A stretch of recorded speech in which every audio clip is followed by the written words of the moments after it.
90s கிட்ஸோட ambassador, 2K கிட்ஸுக்கு ஒரு mentor அப்படின்னு சொல்லலாம்.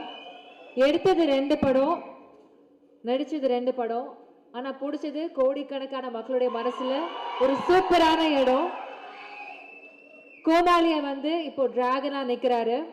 லவ் டுடே கொடுத்தவருக்கு டுடே மக்கள் கொடுக்கிற லவ் எக்கச்சக்கமா இருக்கு. Yes, over to you for a few words please. Yeah, hi.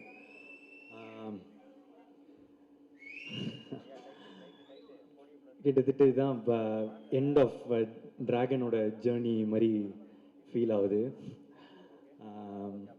இன்னைக்கு கூட இப்போ அஸ்வத் ப்ரோ வந்து காலில் சொல்லியிருந்தார், இதுதான் கிட்டத்தட்ட லாஸ்ட்டு ஃபங்க்ஷன், இதுக்கு மேலே அவார்ட்ஸ் ஃபங்க்ஷன் அதெல்லாம் இருக்கும், ஆனால் எங்களோட ஜேர்னியாக கிட்டத்தட்ட இது ஒரு எண்டு.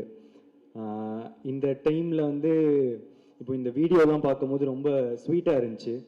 அப்போது இதோட ஸ்டார்டிங் பாயிண்ட் எங்கே அப்படின்னு யோசித்து பார்த்தா, ஒரு நாள் வந்து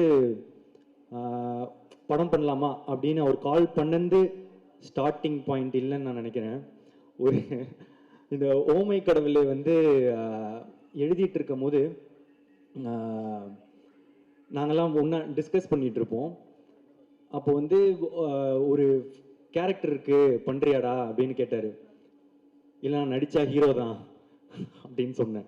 இந்த காதல் படத்தில் வரும்ல இந்த வில்லன் ரோலு, அமெரிக்கன் மாப்பிள்ளை, இதெல்லாம் ஓகேவா அப்படின்னு கேட்கும்போது, இல்லை நான் நடித்தா ஹீரோ தான், அந்த மாதிரி ஒரு குருட்ட நம்பிக்கையில் அப்போ நடித்தா ஹீரோ தான் அப்படின்னு சொன்னேன்.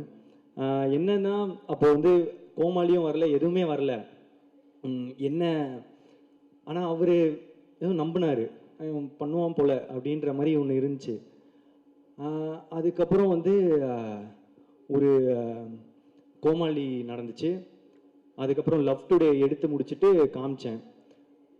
காமிச்ச போது அவருக்கு பிடிச்சிருந்துச்சு. அப்போ நான் சொன்னேன், ரிலீஸ் ஆகலை, இன்னும் ரிலீஸ் ஆகிறதுக்கு முன்னாடி கேட்டேன் வந்து எனக்கு ஒரு படம் நீங்கள் டைரக்ட் பண்ணுவீங்களா? சரி, கொஞ்சம் எனக்கும் கொஞ்சம் நியாயம்லாம் இருக்குது, எனக்கும் தெரியும் அவர் வந்து ஓமை கடவுளை வந்து சூப்பர் ஹிட்டு. அப்போது அவரோட அடுத்த படமும் ஒரு பெரிய பட்ஜெட்லேயோ நல்ல சம்பளம் இந்த இதெல்லாம் ஆசை இருக்கும்னு, ஒரு ஃப்ரெண்டாக நானும் வந்து அதை தான் ஆசைப்படுறேன், அவருக்கு ஒரு பெரிய பட்ஜெட் படம் அதெல்லாம் கிடைக்கணும்னு. ஸோ நானே சொல்லிட்டேன், ப்ரோ ஒரு மார்க்கெட்லாம் நான் பெருசு பண்ணிட்டு உங்களுக்கு சம்பளம் தர அளவுக்கு ஒரு இதெல்லாம் வந்துடுச்சுன்னா நீங்கள் எனக்கு பண்ணுவீங்களா அப்படின்றது தான் கொஸ்டினாக இருந்துச்சு. அப்போ சொன்னார், நீ மார்க்கெட் பெருசு பண்ணிட்டு வாடா, நான் பண்ணுறேன் அப்படின்னாரு. அப்புறம் நான் என்ன நினச்சேன், ஒரு கொஞ்சம் வருஷத்தில் கொஞ்சம் படத்தில் இது நடக்கும், அப்போது அஸ்வத்தோட நம்ம ஒரு படம் பண்ணுவோன்னு. ஆனால் அது ஒரே படத்தில் நடக்க வச்சது நீங்கள் தான். லவ் டுடே முடித்த உடனே அதான் அதுக்கேற்ற ஒரு மார்க்கெட் வந்து உண்டாச்சு. அப்போது எனக்கு சொன்ன மாதிரியே அவரே கால் பண்ணிட்டார். கால் பண்ணி என்னடா படம் பண்ணலாமா அப்படின்னு வந்து கேட்டார். ஸோ இப்போ இதுலேருந்து வந்து ஒரு இந்த டிராகன் நடக்கிறதுக்கு வந்து ஒரு இந்த இதுலேருந்து ஒரு 3 ரீசன் இருக்குது. ஒன்று, அஸ்வத் அவங்க வந்து சொன்ன வார்த்தையை காப்பாற்றுறது, அந்த மாதிரி அவர் வந்து சொன்ன வார்த்தையை காப்பாற்றினார். என்னென்னா இது வரைக்கும் அது மட்டும் இல்லை, எனக்கு வந்து நான் மார்க்கெட் பெருசு பண்ணிட்டு வாடா பண்ணுறேன் அப்படின்னு சொன்ன உடனே அவரே கால் பண்ணாரா, அது ஒரு விஷயம். அடுத்த விஷயம், உனக்கு ஒரு நல்ல படம் பண்ணுறேன் அப்படின்னு சொன்னார், பண்ணார். 3வது விஷயம், உண்மையாக சொன்னார், 100 days படம் ஓடண்டா, நான் அந்த மாதிரி ஒரு படம் பண்ணுறேன்னு. ஸோ சொன்ன வார்த்தையை காப்பாற்றின அஸ்வத்துக்கு தேங்க்ஸ். ஸோ அதனால தான் இந்த ரீசன், இந்த படம் டிராகன் நடந்ததுக்கு ரீசன். இன்னொரு 2வது ரீசன் வந்து அன்றைக்கி ஒரு வச்சல ஒரு குருட்டு நம்பிக்கை, நடிச்சா ஹீரோ தான் அப்படின்னு. அதுக்கு ஒரு லாஜிக்கே இல்லை. நினச்சி பார்த்தா இப்போ எப்படி அப்படின்னு நினச்சி தெரியல, அது ஏதோ நடந்துருச்சு. 3வது வந்து நீங்கள் கொடுத்த அந்த வெற்றி, லவ் டுடேவோட வெற்றி, அந்த வெற்றினால் மட்டுமே இந்த படம் சீக்கிரமாக நடந்துச்சு. அதுக்கப்புறம் முக்கியமாக வந்து ஏஜிஎஸ். ஆமாம், எங்களுக்கு இது வந்து எங்களோட 2வது 100th டே ஃபங்க்ஷன்.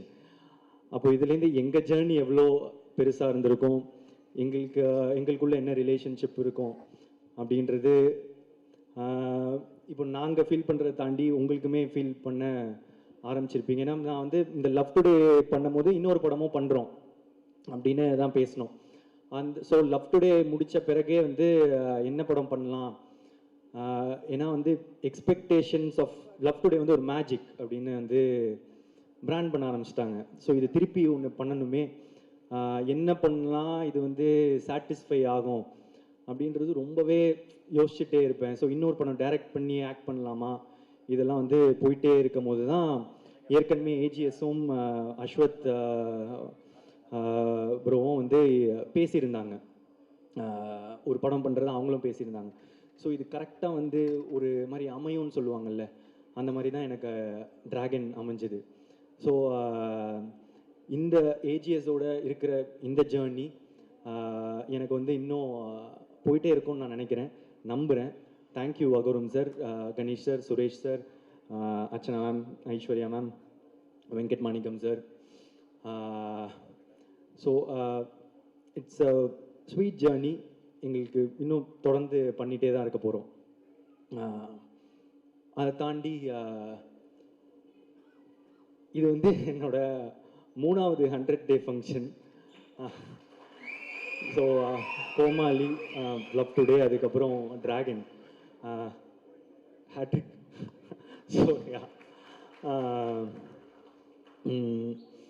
இந்த படம் டிராகன் வந்து ரொம்ப இம்பார்ட்டண்ட் இந்த படத்தோட வெற்றி. ஏன் அப்படின்னா இப்போ கோமாளி ஹிட் ஆகும்போது